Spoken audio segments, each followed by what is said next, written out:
I'm Jan Seymour-Ford, and I'm one of the senior dharma teachers with Empty Moon. Today, I'd like to talk a little bit about loss. And I'm going to start with a poem by Robert Frost entitled, "Nothing Gold Can Stay." Nature's first green is gold, her hardest hue to hold, her early leafs a flower, but only so an hour. Then leaf subsides to leaf, so Eden sank to grief, so dawn goes down to day, nothing gold can stay. Once a week, I sit with the Worcester Zen group that's run by my teacher Melissa Blacker Roshi and her husband David Reinick Roshi. And recently David gave a really great Dharma talk. He said several things. One of them is, Zen means participating in loss. That really struck me. He didn't say that Zen helps us confront loss or cope with loss or come to terms with loss. He says it means participating in loss. This has really been resonating with me. I've been pondering all the ways I experience loss and the ways I do or don't participate in it. What does that mean? What does it mean to participate in loss instead of trying to escape it or deny it? We all have losses. It's easy to think of the big ones first. So I'll kind of run through some of my things on my list. One of my earliest memories of loss is from the 3rd grade. I was cast out of the circle of my friends because I inadvertently antagonized the mean girl who was the ringleader. A few weeks later, I abruptly changed schools in mid-semester because my family situation changed. The new school was really mean and hierarchical, and I found myself near the bottom of the bullying hierarchy. That bullying marks me even to this day. In my 20s, I finally found the courage to leave a bad marriage. Even though I absolutely had to get out of an emotionally abusive situation, I was also throwing away the security and stability of a long relationship. I had a dream in which a treasured figurine of a goose was smashed. And in the dream, I wept inconsolably. And I woke up grieving for the elements of the relationship that were good and playful and irreplaceable. I encounter new kinds of loss as I age. My body and brain are weaker and less resilient. My health is more fragile. I can't do what I used to do. I can't even eat what I used to eat.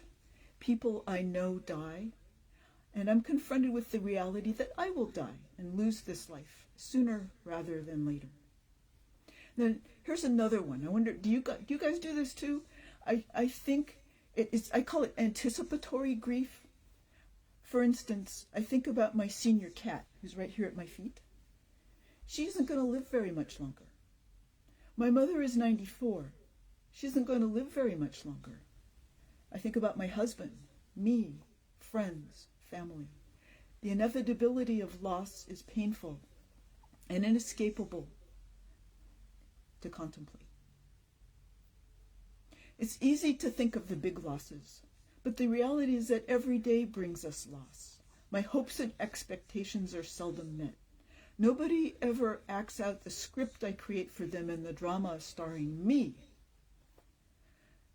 David's teaching about participating in loss is a practice of daily intimacy. And that prompts me to think about how I've met all these losses in my life, not always skillfully. My first reaction is always to deny and resist, sometimes to try to bring back what is gone. Then, because I can't escape from the reality of the loss, my second reaction is to try to escape from the pain of it. Maybe this sounds familiar to you.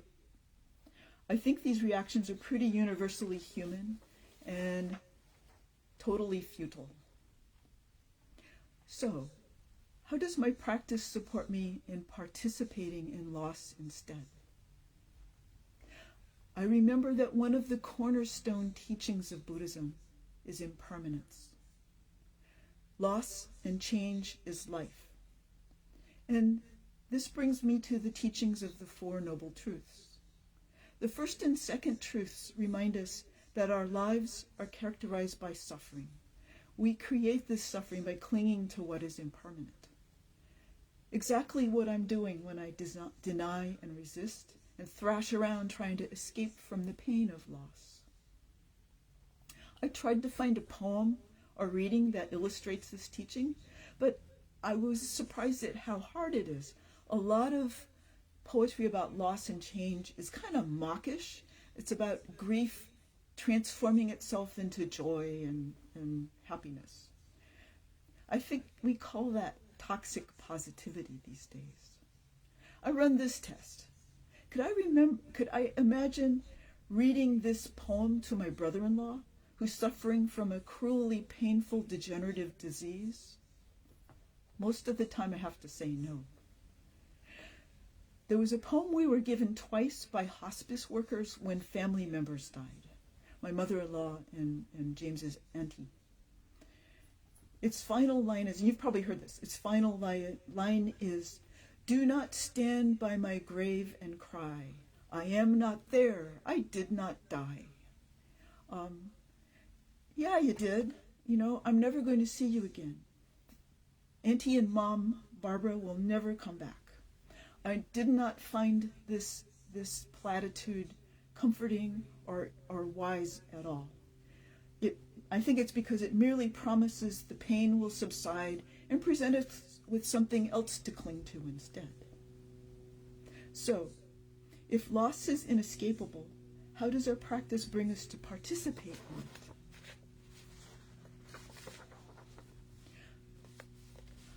I'd like to say a bit about that anticipatory grief I mentioned.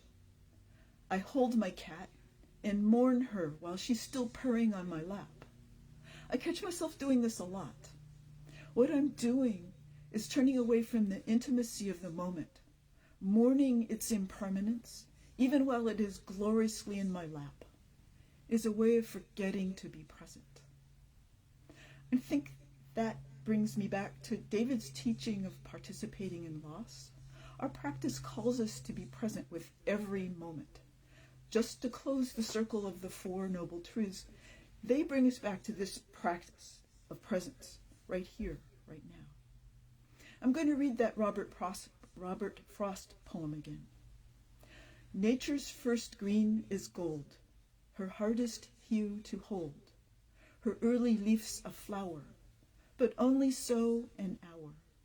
Then leaf subsides to leaf, so Eden sank to grief. So dawn goes down to day, nothing gold can stay. He does a beautiful job of capturing the pain and loss of impermanence. He's expressing the pain of clinging, of certainty, that gold is better than not gold, that dawn is better than day. It's the error of picking and choosing, the error I make 1,000 times a day. It's so easy to prefer one moment to the next, which is a way of clinging to what is impermanent. And sometimes what loss brings us is grief, rage, despair, things we don't want to experience. Sometimes our present practice calls us to be fully present with those painful realities. How can my practice support me in participating in, it's the wrong page, sorry. I seem to need to learn the same teaching over and over. Fortunately, my practice is infinitely patient with me. My practice teaches me to meet each moment with open hands, even though I encounter loss over and over. I recoil from the pain over and over, and my practice calls me back to be present over and over. Here's a wonderful poem by Mary Oliver. We've all heard it so many times, and I know I need to hear it so many times because I need to learn the lesson, the teaching it gives us over and over. It's entitled In Blackwater Woods. Look, the trees are turning their own bodies into pillars of light, are giving off the rich fragrance of cinnamon and fulfillment. The long tapers of cattails are bursting and floating away over the blue shoulders of the ponds. And every pond, no matter what its name is nameless now. Every year, everything I have ever learned in my lifetime leads back to this. The fires and the black river of loss, whose other side is salvation, whose meaning none of us will ever know. To live in this world, you must be able to do 3 things. To love what is mortal, to hold it against your bones, knowing your own life depends on it. And when the time comes to let it go, to let it go. Thank you.